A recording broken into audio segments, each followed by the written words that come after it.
Alright, let's try this again. Picking up another dirt bike for the Grom Build, KX250, 45 horsepower. Brah, brah!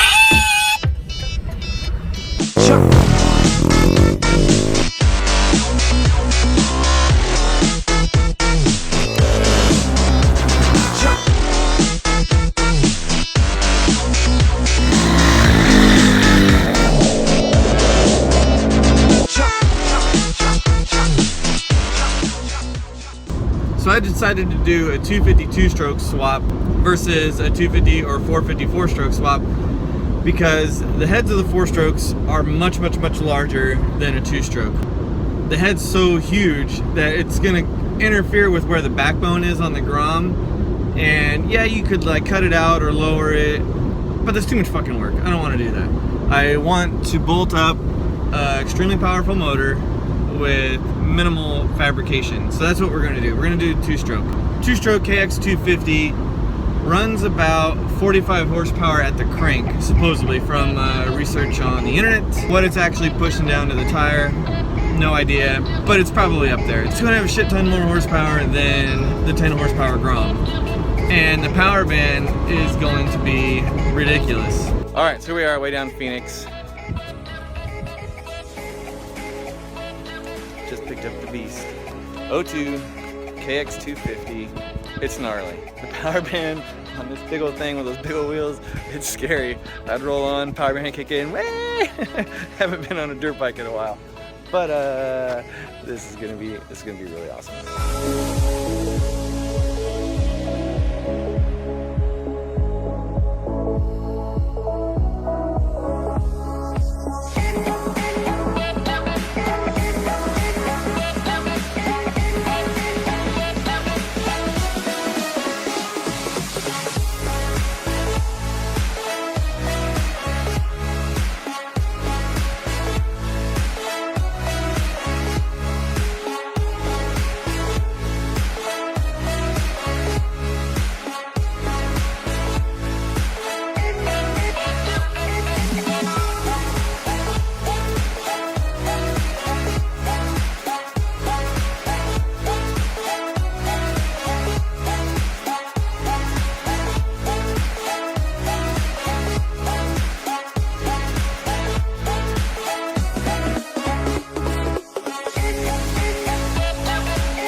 I'm expecting to get a lot of flack for putting a Kawasaki motor into a Honda frame, but you know what, I really don't care. The cool thing about doing stuff like this is you have to take the initiative to just whip something out, and for all the keyboard commandos at home, they're gonna write in the comments, you should have done this, should have done that, should have done this, should have done that. I don't really care.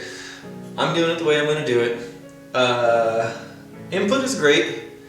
I always appreciate input, but I hate the people who just run their mouth. Drives me insane. Alright, so this is hanging by a 550 cord. Any military guys know what I'm talking about. The motor's not in its final resting place, it's just generally hanging out, literally. What we're going to do is cut out the backbone and build a tubular frame around it. This is going to allow us to bring the motor back about an inch and then rotate it up, or rotate the front of the motor up a little bit. Because right now the front of the motor is hanging down too low. Is this an issue? Probably not, but I don't want it. So what we're going to do is, like I said, cut that out, build a tubular frame. It's going to give us plenty of room for the head, plenty of room for the spark plug, plenty of room for the coolant line, because right now it's actually impacting the top of the head right there. The exhaust, surprisingly, will not need any major modification. I thought the expansion chamber on the 2-stroke exhaust would be completely effed and have to really go in there and chop it up and weld it back together. However, the expansion chamber is going to be 100% legit. We're not going to have to mess with anything. The tailpipe, however, the way it's designed on the KX actually brings it way up crazy high on the Grom. So we're gonna have to cut that down and bend some pipe a little bit and get that to fit. Major issue we're having is the carburetor. Due to the backbone, the carb needs to sit about halfway through the backbone. So that's not gonna happen. But once we cut the backbone out, carb's gonna fit fine. I've already had a ton of people saying, well, why don't you make a new intake manifold so it brings the carburetor off to the side?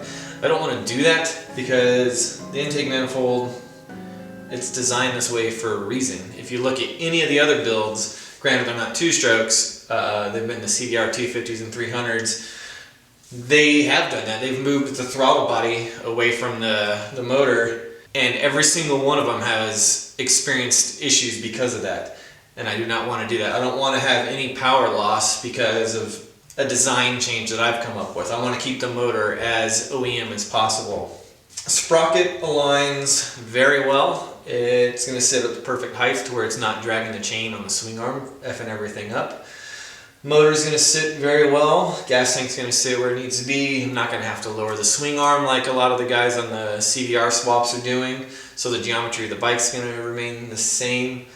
All the electronics are gone, frame is stripped. I mean, this thing is going to be super light with a ton of power, and it's going to be ridiculously fast.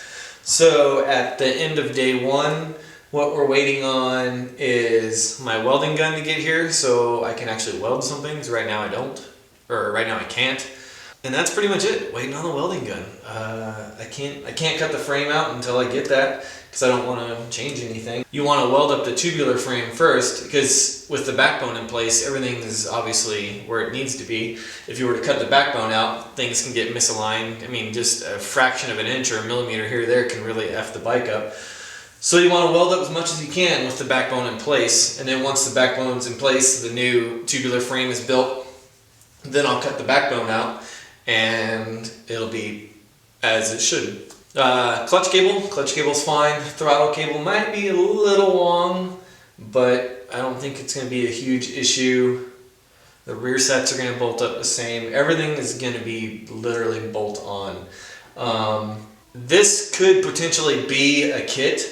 If you don't mind running the motor leaning forward, this could literally be a bolt-on kit. This bracket I made for the rear uses the existing engine motor mounts for both the Grom and the KX, and then the front I could make a bracket very easily that would hold the front together. This could be a very simple bolt-on project, but it wouldn't be as well built as I like it. So we're going to hack it up. We're going to do it the best we can. We're also going to take the KX radiators, probably not use them. We're going to find one that's slightly larger than a single KX radiator mounted on the front right here. And that's about it. This is going to go super, super quick, super, super easy, and it's going to be insane fast. This is literally going to be just running the motor, and I'm going to have one brake light. One brake light, that's it. Will it be street legal? No. Will it be street legal-ish? Yes. Not really. It's plated as a Grom, so it's registered. It has a license plate, and it'll have a brake light in case anyone ever gets behind me. But it will not have a headlight, will not have blinkers, will not have none of that crap. And that's how I've been running that's how I've been running my other Grom, and that's how I run my RC51. No headlights, no blinkers, just a tail light. No, not even a license plate light. And I've never had any issues.